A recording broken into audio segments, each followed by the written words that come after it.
Pessoal, bom dia a todos. Espero que todos estejam bem, que todos tenham uma excelente quarta-feira. Pessoal, hoje na aula 26 nós vamos falar sobre um componente mais voltado para a área de vocês. Um dos componentes muito importante na área que vocês estarão atuando futuramente. Nós já falamos sobre um pouco desses componentes, né, que eu vou passar hoje, nós já falamos um pouco, só que a gente passou mais sobre só o conceito. Agora nós vamos aprofundar um pouco mais. Então a aula 26 é sobre jornada de trabalho. Primeiramente, quando a gente fala em jornada de trabalho do funcionário, nós temos que saber a diferença entre intrajornada e interjornada. Então, tem essas duas palavras, né, intra e inter, e cada um tem um conceito diferente. O intrajornada é aquele profissional quando trabalha diariamente, é uma jornada superior de 4 a 6 horas diárias. E podendo também 15 minutos de descanso. Então ele tem 15 minutos de descanso.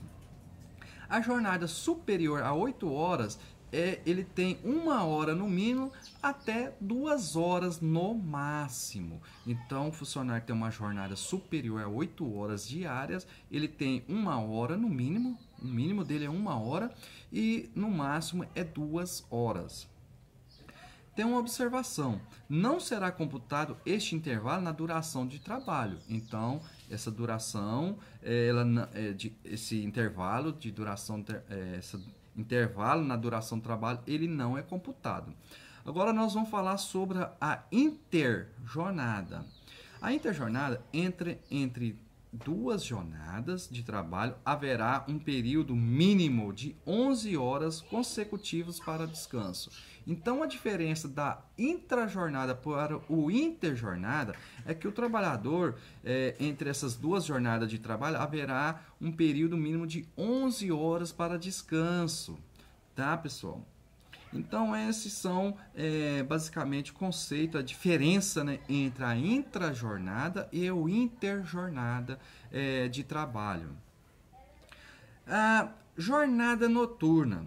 Jornada noturna, todo trabalhador que trabalha noturno será acrescido de 25% sobre a sua remuneração normal. Então, aquele funcionário que trabalha noturno tem aí onde que entra o adicional noturno, que é 25% de acréscimo no seu salário. Ao menor de 18 anos é vedado o trabalho noturno. Então, quer dizer, o menor aprendiz, aquele funcionário menor de 18 anos, é proibido trabalhar noturno. Tá ok, pessoal? Horas extras. A duração normal do trabalho poderá ser acrescida de horas suplementares, em número ou não excedente de duas, mediante acordo escrito entre o empregado e o empregador.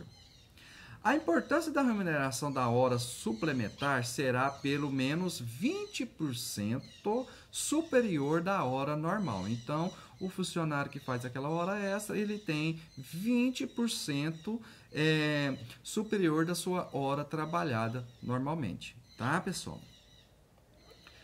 Poderá ser dispensado o acréscimo de salário se for por força de acordo ou contrato coletivo o excesso de horas em um dia for compensado pela correspondente redução em outro dia, a maneira que não exceda o horário normal de trabalho. Isso aí, pessoal, geralmente tem essas empresas que falam sobre banco de horas. Então, o funcionário ele faz um exemplo, ele trabalha hoje 1 hora extra, amanhã ele trabalha mais 1 hora extra e assim sucessivamente ele vai tendo bancos de horas. A empresa pode dar como um descanso depois para ele, vamos supor, no final do mês eu peguei 10 horas de banco de horas. E eu posso entrar junto com a empresa, junto com o departamento de RH, né? E eu quero pegar esses 10 dias. fora as minhas férias, que é direito, né, de todo trabalhador. Então, ele pode pegar por banco de horas, ele pode pegar essas horas e ficar de descanso. Ou também tem aquelas empresas que, tipo, nessa semana você fez 6 horas de banco de horas. A partir da outra semana, você pode trabalhar 1 hora a menos. Tem empresas que podem estar adotando, desde que o empregado e o empregador eles estão cientes e eles aceitam. Então, isso é onde que o departamento de RH vai estar conversando sempre com o funcionário, para estar verificando qual que é a melhor para a empresa e também o melhor para o funcionário. E também vai de empresa para empresa, que cada empresa tem a sua hierarquia, certo, pessoal? Também eu como funcionário não posso pegar e fazer 10 horas de banco, chegar na outra semana do nada e avisar no departamento de RH que eu não vou trabalhar porque eu tenho essas 10 horas de banco de horas. Não dá para fazer dessa forma, porque também temos que ver o lado da empresa, se a empresa está apto, capacitado para ficar sem esse funcionário durante os 10 dias, principalmente se for bem num mês que é onde que a linha de produção da empresa é maior e não tem outro funcionário para estar fazendo aquele serviço que o funcionário tem esse banco de horas para estar pegando. Então isso aí é conversado sempre com o empregado, ele sempre tem que avisar o departamento de RH uns dias antes, né, para estar fazendo. Então isso é muito bom, muito legal para vocês, futuro departamento de RH, e ver aquele funcionário que está tendo muito banco de hora, chama ele na sua sala e fala, ó, você já tem tantas horas de banco de horas. Quando você pretende pegar essas horas, você pretende de alguma forma, porque nós na empresa temos que fazer como fosse uma adaptação para dar essas horas para você de descanso, né? Nada conversado.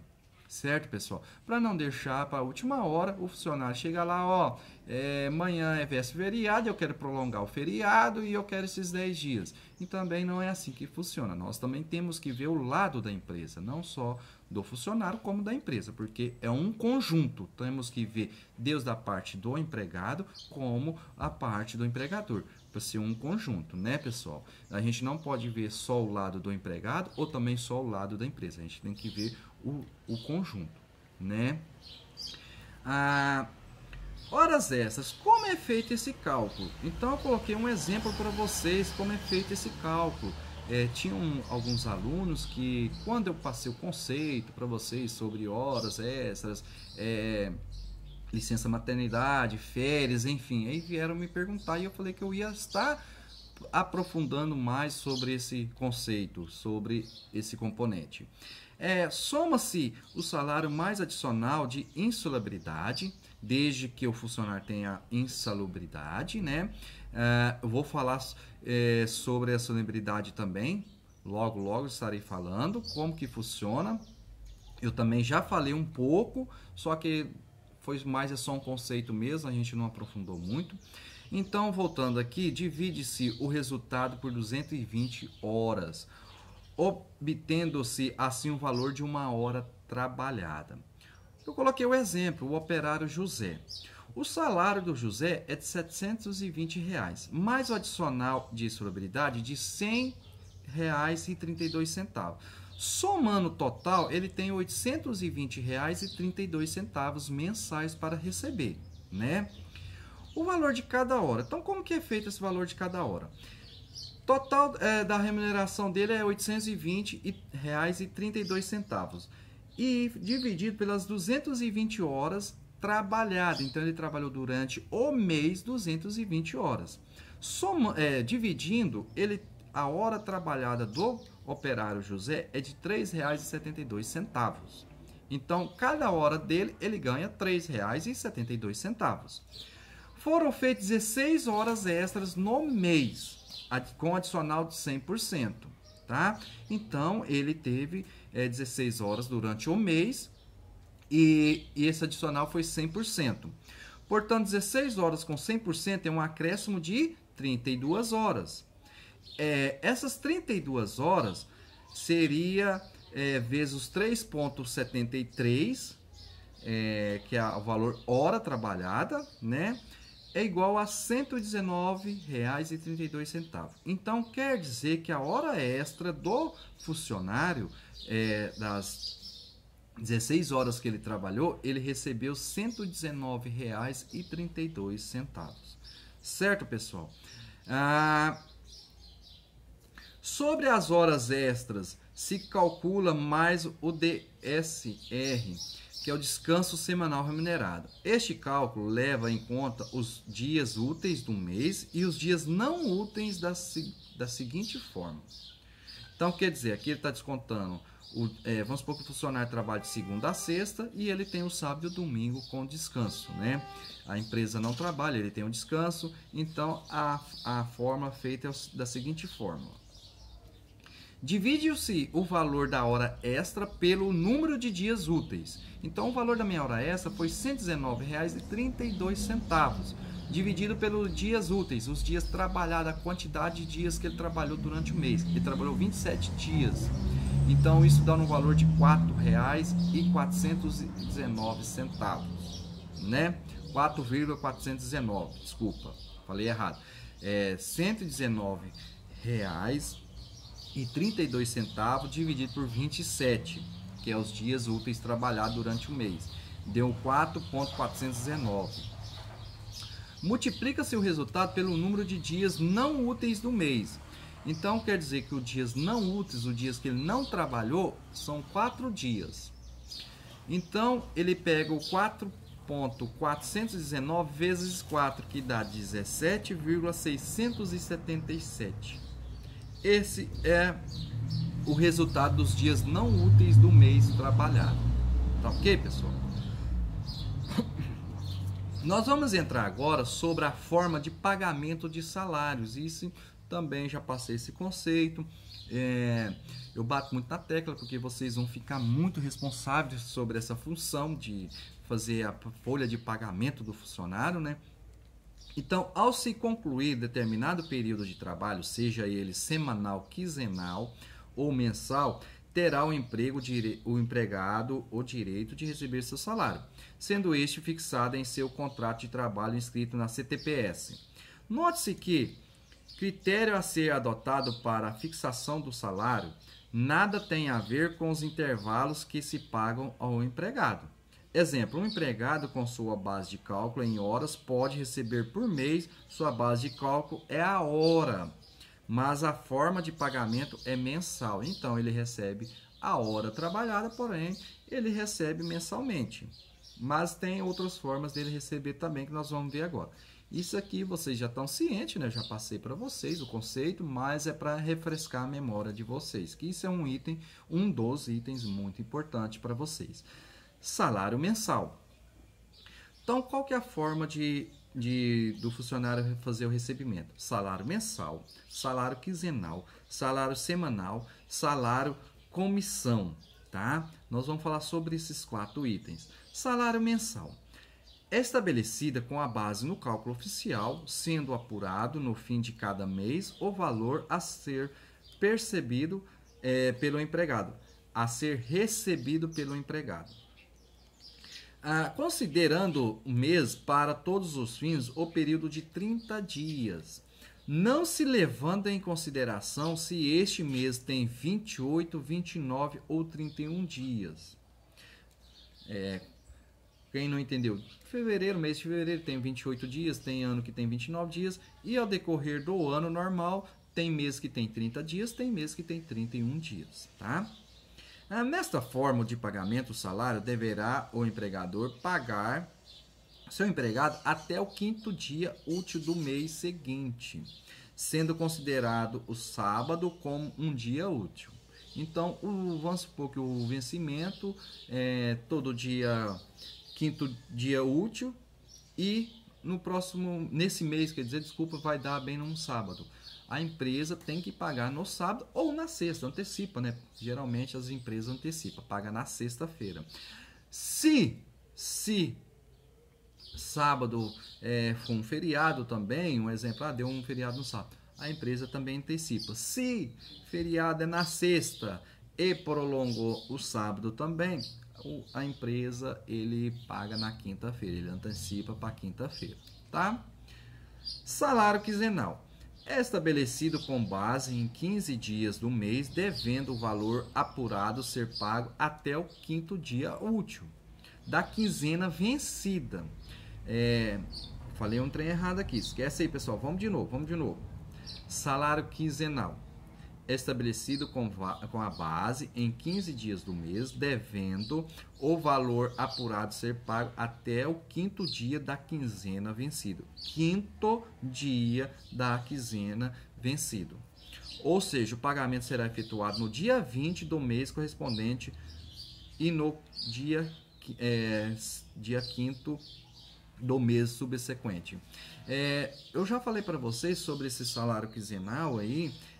Às vezes tem empresas que trabalham, funcionário trabalha mensalmente e a empresa paga de 15 em 15 dias, onde que entra o 15 dias que eles falam que é o vale, paga 40% nos 15 dias e na data do salário, no 5º dia útil, ele recebe os outros 60%, mais horas extras, mais comissões, enfim, os adicionais, o que ele tem a direito junto com o trabalho dele na empresa. Isso eu já passei para vocês também, tá, pessoal? Salário semanal. Tem como base a semana, devendo o valor ser apurado até o 5º dia da semana vencida. Salário comissão. A comissão é formada de salário pelo qual o empregado recebe um percentual do produto cuja venda intermedia e sempre assegura ao empregado a percepção de, no mínimo, um salário mínimo ou salário normativo da categoria profissional.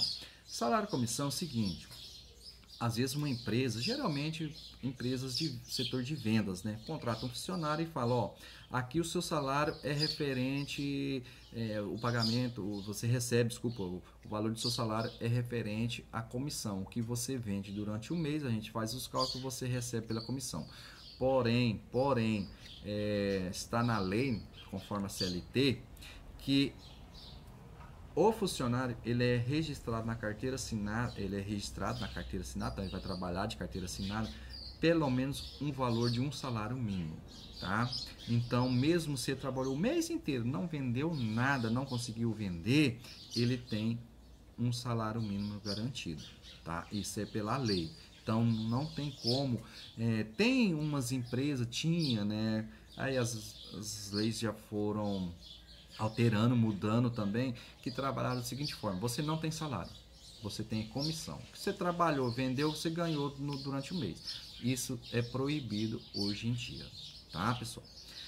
E também tem o salário conforme a categoria do profissional. Um exemplo, às vezes o profissional é de uma categoria na área da engenharia, né? Agora nós estamos muito aí com essas energias solares, né?